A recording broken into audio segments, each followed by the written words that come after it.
Assalamu alaikum students, welcome to your class. I am your biology teacher, Mrs. Saida Bano. Our today's lecture is about composition of chromosomes. Chemical composition of chromosomes. Chemically, chromosomes are nucleoprotein in nature. It means that they are composed of nucleic acids and protein. क्या chemical composition जो है वो chromosomes की क्या है कि वो nucleoproteins हैं. न्यूक्लियोप्रोटीन मीन्स के न्यूक्लिक एसिड और प्रोटीन से मिलके बने हुए हैं. और न्यूक्लिक एसिड्स में क्या आता है, डीएनए और आरएनए, और इसके अलावा प्रोटीन्स जो हैं वो मिलके क्रोमोसोम्स बनाते हैं. Generally chromosomes contain 30 to 40% DNA, 50 to 65% protein and 0.5 to 10% RNA. कि क्रोमोसोम्स के अंदर 30 to 40% जो है वो डीएनए होता है, 50 to 65% प्रोटीन्स होते हैं एंड 0.5 to 10% आरएनए होता है. Why DNA needs to be pack, कि डीएनए जो है उसको पैक होने की ज़रूरत क्यों है क्रोमोसोम्स के अंदर, वो एज सच जो है डबल हेलिकल स्ट्रक्चर की फॉर्म में क्यों नहीं रहता, वो कंडेंस होकर क्रोमोसोम्स क्यों बनाता है. It is due to enormous length of genome, के जीनोम जो है उसकी लेंथ बहुत ज़्यादा होती है as compare to the nucleus and cell.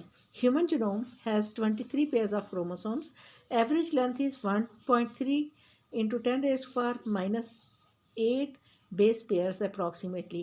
कि अब ह्यूमन जीनोम में 23 पेयर्स हैं क्रोमोसोम्स के, और हर क्रोमोसोम की एवरेज लेंथ कितनी है, 1.3 इंटू 10⁸ बेस पेयर्स. के एक क्रोमोसोम में 1.3 10⁸ बेस पेयर्स होते हैं और 43 मिलीमीटर कि इसकी लेंथ जो है 43 मिलीमीटर होती है. For this amount of DNA to fit into nucleus of size approximately 10 to 20 micrometre require condensation of DNA. क्या 43 मिलीमीटर का एक क्रोमोसोम है और उसने फिट किस में होना है, एक न्यूक्लियस के अंदर जिसका साइज सिर्फ 10 to 20 माइक्रोमीटर है. तो माइक्रोमीटर मिलीमीटर का 1000 पावर माइक्रोमीटर होता है. तो 43 मिलीमीटर के साइज़ को 10 to 20 माइक्रोमीटर में फिट होने के लिए क्या होना पड़ता है, कॉइल होना पड़ता है, कंडेंस होना पड़ता है. DNA almost 10 centimetre long is converted to chromatin fibres of 10 to 13 nanometre in length. कि अब जो ये क्रोमोसोम है इसमें 10 सेंटीमीटर लेंथ का डीएनए होता है, और इसमें जो क्रोमेटिन है उसकी लेंथ होती है 10 to 13 नैनोमीटर. तो at the time of cell division, these fibers condense into much larger and compact structures called chromosomes. कि जिस वक्त सेल की डिवीजन होनी होती है तो ये क्रोमेटिन फर्दर कंडेंस हो जाता है और ये ज़्यादा कम्पैक्ट स्ट्रक्चर्स बनाता है जिनको क्रोमोसोम्स कहते हैं. Proteins important in maintaining the chromatin structure are histones. क्या जो प्रोटीन क्रोमोसोम्स में होते हैं जिसकी वजह से क्रोमोसोम्स की स्ट्रक्चर बनती है डीएनए के साथ मिलकर, उनको हिस्टोन प्रोटीन्स कहते हैं. Histones are small proteins containing glycine and arginine giving them a strong positive charge. Histone जो प्रोटीन्स होते हैं इसमें जो बेसिक करेक्टर वाले या बेसिक नेचर के प्रोटीन्स होते हैं, लाइसिन और अमीनो एसिड्स होते हैं, आर्जिनिन और लाइसिन, जिसकी वजह से इन पे पॉजिटिव चार्ज आ जाता है. DNA plus histone form chromatin. DNA double helix in the cell nucleus is packed by the special protein termed as histones. कि अब डीएनए के डबल हेलिकल स्ट्रक्चर जो है वो उसकी पैकिंग होती है किस फॉर्म में कि वो कॉइल हो जाता है, रैप हो जाता है. 8 हिस्टोन प्रोटीन्स होते हैं, उसके इर्द गिर्द 2 टर्न्स होते हैं इस डीएनए के. The fundamental protein of DNA complex is called chromatin. कि अब ये जो प्रोटीन बनता है डीएनए और हिस्टोन से मिलके इसको क्रोमेटिन कहते हैं. The structural unit of chromatin is nucleosome. क्या जो स्ट्रक्चरल यूनिट है क्रोमेटिन का इसको न्यूक्लियोसोम कहते हैं. A nucleosome is the basic structural unit of DNA packaging in eukaryotes. के यूकैरियोटिक सेल्स में डीएनए को पैक होने के लिए न्यूक्लियोसोम बनाने पड़ते हैं. The structure of nucleosome consist of segment of DNA wound around 8 histone proteins and resembles thread wrapped around spool. क्या इसमें जो न्यूक्लियोसोम्स हैं इसमें क्या होता है, डीएनए डबल स्ट्रैंडेड मॉलिक्यूल के 2 टर्न्स होते हैं. एक हिस्टोन का एक ग्रुप होता है, 8 मॉलिक्यूल जो हिस्टोन प्रोटीन के, उनके इर्द गिर्द 2 टर्न्स आते हैं और रैप हो जाता है डीएनए का डबल स्ट्रैंडेड मॉलिक्यूल, जैसे कि एक थ्रेड जो है वो स्पूल में रैप होता है. अब लेवल्स ऑफ पैकेजिंग क्या हैं. फर्स्ट लेवल है न्यूक्लियोसोम, सेकंड लेवल है सेलिनॉइड क्रोमेटिन, थर्ड लेवल है looped chromatin and fourth level है मेटाफेज क्रोमोसोम.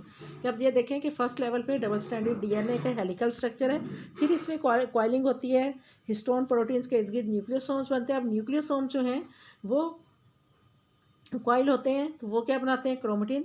अब क्रोमेटिन जो है वो फर्दर कॉइल होता है और उससे क्या बनते हैं, थ्रेड लाइक स्ट्रक्चर्स या क्रोमोसोम्स, जो कि सेल डिवाइडिंग फेज पे विजिबल होते हैं। नेक्स्ट है यूक्रोमेटिन एंड हेट्रोक्रोमेटिन। यूक्रोमेटिन क्या होता है, tightly packed form of chromatin, DNA, RNA and protein that is rich in gene concentration. कि अब बहुत ज़्यादा टाइटली पैक्ड क्रोमेटिन जो कि जिसमें बहुत सारे जीन्स होते हैं often but not always under active transcription के। इसमें ज़्यादातर क्या होता है कि जीन्स अपने आप को एक्सप्रेस कर रहे होते हैं, अपने आप को एक्सप्रेस कर रहे होते हैं ट्रांसक्रिप्शन के प्रोसेस के थ्रू। हेट्रोक्रोमेटिन में ये वाला प्रोसेस नहीं होता। It is found in both cells with nuclei eukaryotes and cells without nuclei prokaryotes. के यूक्रोमेटिन जो है जिसमें जीन्स अपने आप को एक्सप्रेस करते हैं वो यूकैरियोटिक सेल्स में भी होता है, प्रोकैरियोटिक सेल्स में भी होता है। Most active portion of the genome within the cell nucleus, और ये ज़्यादा एक्टिव पोर्शन होता है जीन्स का जो कि सेल के न्यूक्लियस में होते हैं। अब ये देखें, ये क्रोमोसोम है, इसमें ये जो ऑरेंज वाला पोर्शन है ये यहाँ पे जो जीन्स हैं क्रोमोसोम के अंदर ये टाइटली पैक्ड हैं और ये कभी भी अपने आप को एक्सप्रेस नहीं करते। इसको हम कहते हैं हेट्रोक्रोमेटिन। और ये वाला जो है पर्पल कलर का ये क्रोमोसोम का पोर्शन, ये यहाँ के जो जीन्स हैं ये अपने आप को एक्सप्रेस करते हैं और इनमें ट्रांसक्रिप्शन होती है। जीन्स अपने आप को एक्सप्रेस करके इंफॉर्मेशन जो है वो सेल को पास करते हैं और इसको हम कहते हैं euchromatin. Next is heterochromatin. Tightly packed chromosomes intensely stained consist of genetically inactive satellite sequences both centromeres and telomeres are heterochromatin. जब ये टाइटली पैक्ड क्रोमोसोम्स का पोर्शन होता है जिस वक्त हम स्टेन करते हैं तो ये डार्क कलर का स्टेन होता है बाकी क्रोमोसोम की निस्बत, और इसमें जो है इनएक्टिव सैटेलाइट सीक्वेंस होता है जीन्स का जो कि अपने आप को कभी भी एक्सप्रेस नहीं करते। और ये कहाँ कहाँ पे होता है, सेंट्रोमेयर्स और टीलोमेयर्स में।